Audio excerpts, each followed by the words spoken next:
और देश भर में नए आपराधिक कानून लागू। उत्तर प्रदेश में पहली एफआईआर अब इस कानून के तहत लिख ली गई है। उत्तर प्रदेश में अमरोहा में पहली एफआईआर दर्ज की गई है। तो आज से नए कानून का देश भर में इंप्लीमेंट हो रहा है। देश भर में नए आपराधिक कानून लागू कर दिए गए हैं और अब खबर आ रही है कि उत्तर प्रदेश में पहली एफआईआर दर्ज हुई है। इस नए कानून को लेकर उत्तर प्रदेश में अमरोहा में पहली एफआईआर दर्ज की गई।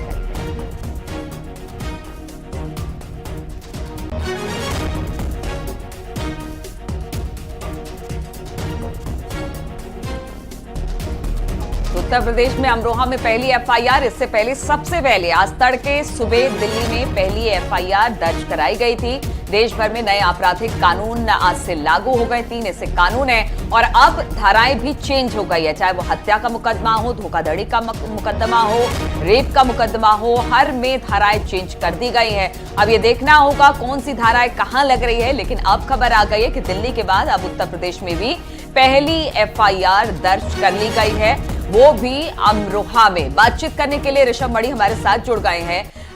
ऋषभ, पहली एफआईआर नए कानून लागू होने के बाद दर्ज की गई है। किन मामलों में ये जो एफआईआर है उसे दर्ज किया गया है?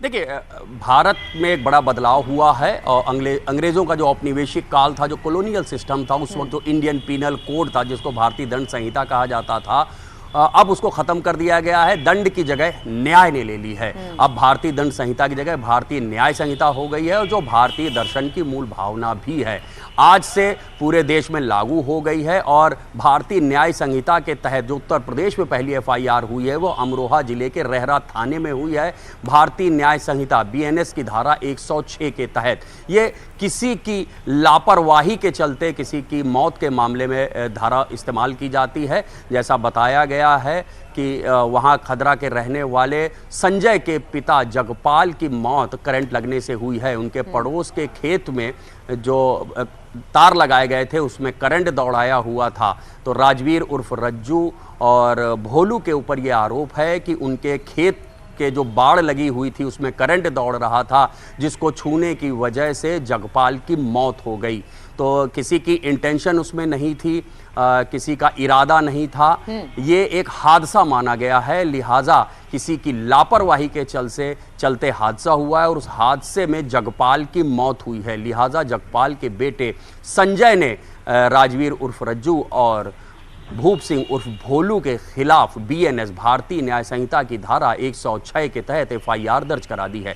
आईपीसी जो इंडियन पीनल कोड पहले हुआ करता था उसमें धारा 304A हुआ करती थी। ठीक है, बहुत शुक्रिया विस्तार से जानकारी देने के लिए आपका ऋषभ मणि त्रिपाठी।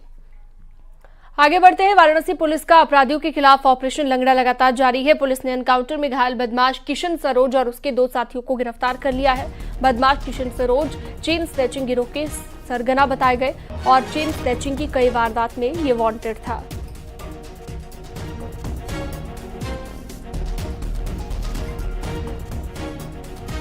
तो पुलिस का ऑपरेशन लंगड़ा लगातार जारी है और बदमाश किशन सरोज समेत 3 को गिरफ्तार किया गया है। चेन स्नैचिंग के मामले को लेकर फरार चल रहा था।